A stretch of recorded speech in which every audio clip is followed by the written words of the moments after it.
Hey, Pretty Girl Club. Welcome to another episode of the Dark Femininity series.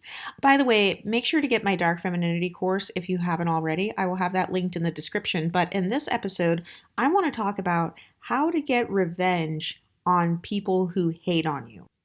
I'm talking about those hating ass bitches at your job, those girls who hate on you at your college, those girls who hate on you at your high school, people who hate on you and your boyfriend or you and your husband or whatever, family members, friends, enemies. It could be anybody.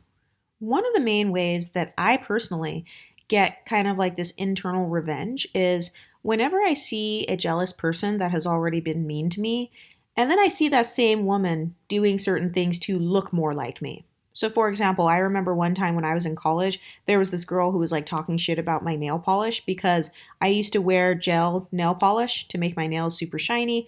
And she would be like, "Oh, what kind of nail polish is that? Oh, that's so cute." And I was like, "Oh, it's gel." And she would be like, "Oh, so it's basically just plastic on your nails? Oh, I can't do that. I can't wear plastic on my nails. Oh, that's too fake for me." So she complimented it, then talked shit about it, and then I noticed a couple weeks later she came in with her nails done in gel, and my nails were like a purple color, and I noticed that hers were like a burgundy-ish color, so also a dark color as well to kind of go with the fall season. And the way that I got an internalized feeling of revenge was acknowledging to myself, she just wanted to look like me. That's the only reason that she was making that comment, because if she didn't want to look like me, she wouldn't have copied what I did. And so this is the same feeling that I get whenever I see a woman who, has the nerve to say I'm mediocre or whatever, and then I see her with a glued down wig that has my hair texture on it, or I see her, wearing concealers that are in my complexion, or I see her doing her eye makeup or her, her clothing style and all that just like me. I actually use that to build myself up even more because I'm like, okay, that's exactly why she was hating on me, because she's mad that it's easier for me to look how I want to look, and it's much more difficult for her to look how she wants to look, which is obviously looking like me. And so that's one of the dark feminine ways that I get revenge. Another way that I have taken it even further in the past is I will straight up call it out. So, for example, I told you guys about my bitch ass accounting job and how the manager, she would try to, be rude to me or whatever. By the way, this is a non black woman. She was a Latina woman. She was like the white Latina. But anyway, she would try to call out anything that was incorrect that I did. She would try to like get mad at me about little things that didn't really matter and didn't affect the accounting at all. And then I noticed over time she started dressing like me. So for example, I had a very distinct style in the office. I would wear like pencil skirts with like these fuzzy little cardigans and stuff, and I would wear a lot of like ankle boots, and I would even wear socks over my ankle boots, and that was just my style, kind of cozy and like just cute or whatever. And I noticed that she started wearing more black stuff, and she started wearing black ankle boots with the socks over the boots. And then I also noticed, because I always shop at like Trader Joe's and stuff, so sometimes I would come into the office with a big paper bag of like the Trader Joe's groceries, and I would just put all my groceries in the refrigerator, like all of my lunches and stuff for the week. And I noticed that she started bringing Trader Joe's groceries into the job and like putting her stuff in the fridge too. And I'm not trying to be shady, but like she does not shop at Trader Joe's. She was at least 350 pounds. Like, I'm not trying to be mean at all, but she was like morbidly obese. Like, not just fat, not thick. She was like very obese. Like, she had to be at least 350 pounds. And so I was like, she literally eats pizza pockets for breakfast every single day and egg McMuffins and French toast for breakfast every day at work. And now all of a sudden she's buying fruit smoothies from Trader Joe's. That's weird. It's giving I'm trying to copy you. It's giving I'm jealous and I want to be like you, and that's why I'm calling out your flaws while simultaneously copying you. So then one day I saw her in the office and I just complimented her. I was like, "Oh, you look so cute today." And I was like, "I see you're wearing the ankle boots and, you got the socks on. Wow, you look like me." Yes, I straight up said to my supervisor, "You look so cute. You look like me." And that was me taking it to the next level, because I was just so tired of her like bullying me and trying to make it like I'm just so basic and like I'm so mediocre or whatever. So, yes, I straight up called out when she looked like me. And she admitted she had no choice but to admit the fact that, yes, she did copy me and she did look like me. And she did admit it in the office. She was like, "Oh yeah, these are just my rain boots. You know, I just decided to wear them because they were in my closet. Yeah, you're right. You do wear these." And I noticed after that, she kind of stopped trying to dress exactly like me. So that was my other dark feminine way of getting revenge.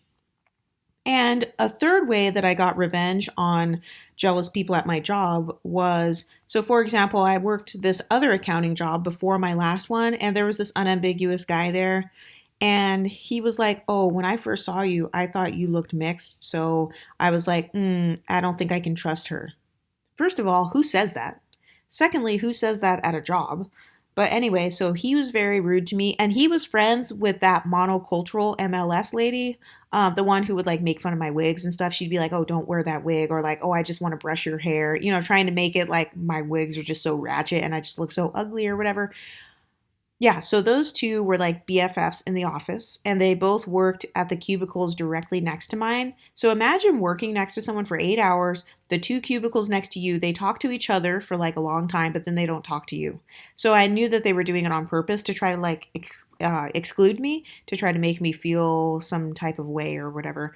So I didn't try to beg or try to suck up or anything or try to be included in this conversation. I literally just went along with it and I ignored them and I started hanging out with the other people in the office who happened to be a part of my other background. So there were two Latinos in the office and then there were a couple of people that were like white or whatever. So I just started naturally hanging out with them and like going out to lunch with them and stuff and just kind of talking to them and hanging out at their cubicles because the other people who were black or whatever slash MLS were ignoring me. So it's like, what choice did I have, right? So I literally just started hanging out with the other people in the office. And by the way, the other people, they happen to be higher up, like on the totem pole, like executive directors and stuff like that. And then it was so funny because the people from my job, the ones that had initially talked crap about me and tried to exclude me, then they began to complain. They began complaining, saying, "Oh, everyone in the office is leaving us out. They're treating us like we're at the bottom." And they started saying how they felt left out, the two of them. So the two people who tried to develop this black clique, they literally tried to exclude me for like not being black enough or whatever. So then I went with the other people who were non-black, and there were more of us, than there were of the quote unquote black people. And then they want to complain, turn around and complain and say, "Oh, well, we feel like we're left out." Anyway, that was a very great form of revenge because they thought that they would be able to make me feel bad or like make me feel left out or that they'd be able to get me to start sucking up or whatever. And I didn't buy into it. Another dark feminine way that I have gotten revenge on jealous people was so I remember in college when I was doing like runway modeling and things like that, and people would try to talk crap about whether it's my hair, my makeup, my body, or whatever. And the way that I would get revenge is by always having my hair done, always having my makeup done, and always looking cute as fuck, and just walking right past them and just flipping my hair and kind of looking back and just soaking up all the glory of having pretty privilege. And yes, that's exactly what I did. Because I felt like people would try to say mean things because they were hoping that it would make me somehow insecure. But no, I would just literally use it as, oh, okay, that person is obviously jealous of me, and so that's why they're saying these things. And I'm just going to use it to fuel my confidence even more. Because what secure person randomly says that somebody else is ugly or randomly says that someone else is not cute or things like that. So I knew that it was obvious bullying, and I know that bullying, whenever someone bullies you for no reason, usually it's based in things like jealousy. Of course, it could be something like racism, or it could be they just have something personal against you that's kind of based on gossip. So, but all three of those reasons are some bitch ass reasons. So that's why I just literally look as cute as possible and just like flex in that way. And I never approach the person or try to like, argue back and forth with them or anything. I just look cute and then pay them dust. Another dark feminine way that I have gotten revenge on people who have tried to hate on me is via success. So, for example, people have tried to hate on this particular YouTube channel. I've told you guys I've received death threats for this channel. I have people who constantly try to say rude things about me or lie on me or argue with everything I say. And I just keep going and I keep paying them dust and I just keep ignoring whatever they're doing and whatever they're saying. And my channel keeps growing and the success speaks for itself. The fact that I'm continuously moving forward, that speaks for itself. And those are just a few of my nice, nasty revenge tactics that I've used on other people. Anyway, what kinds of tactics have you guys used to get revenge on haters? And when I say revenge, I just mean like that internal feeling of, okay, justice was served. Because for me, I've never done anything directly. Like for the most part, I don't directly go up and start arguing or anything like that. I just kind of let it be and just do my own thing. Actually, I forgot to mention one other thing that I've done to get my revenge, which is ghosting. I am fabulous at ghosting. That is one of my greatest skills. I have ghosted jobs, ghosted guys, ghosted friendships, and ghosted entire cities in the past. Like, just literally packed up my stuff, just up and moved out, just moved away, didn't tell anybody. So that is one of my tactics that I've used. But anyway, what do you guys think? Let me know in the comments section and I'll talk to you next time. Stay pretty, ladies.